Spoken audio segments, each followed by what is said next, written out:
Depuis ses origines, inexorablement, l'homme se multiplie et se fixe dans la cité, dont le pouvoir d'attraction, augmentant sans cesse, amplifie d'autant les échanges commerciaux et rend impossible l'existence d'un pôle unique.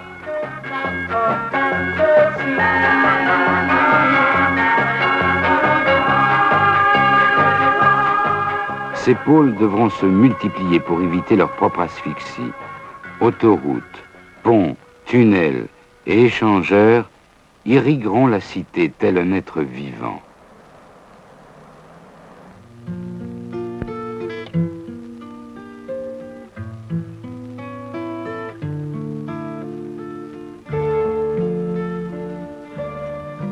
Les spectacles ne seront pas épargnés par cette révolution de la communication.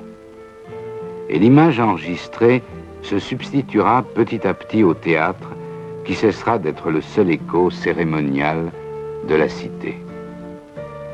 Les optiques changeront l'échelle de la représentation, mais l'homme aura toujours besoin de miroirs, comme il restera toujours magicien de son costume.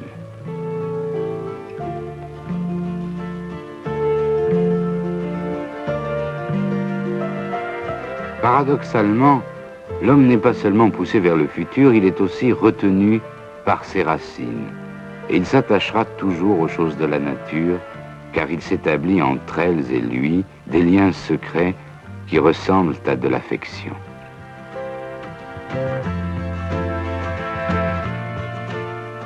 Cet équilibre entre la nature et la civilisation a toujours été une des lois de l'histoire des villes. L'homme construit avant tout pour se protéger du milieu qui le fait vivre, mais il en garde la nostalgie et s'empare de la nature pour la recréer à l'échelle de la ville. Il ne devrait cependant jamais oublier ce qu'affirmait un jour le Corbusier dans la charte d'Athènes: le soleil, la verdure et l'espace sont les trois premiers matériaux de l'urbanisme.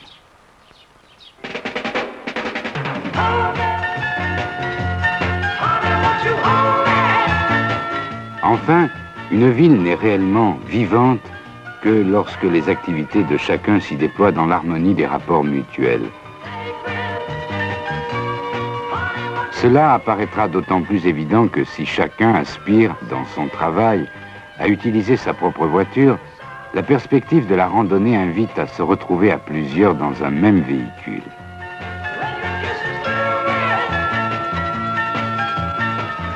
La cité engendre la multimotorisation, pas la route, qui nous invite dès ce soir à la fête des vacances.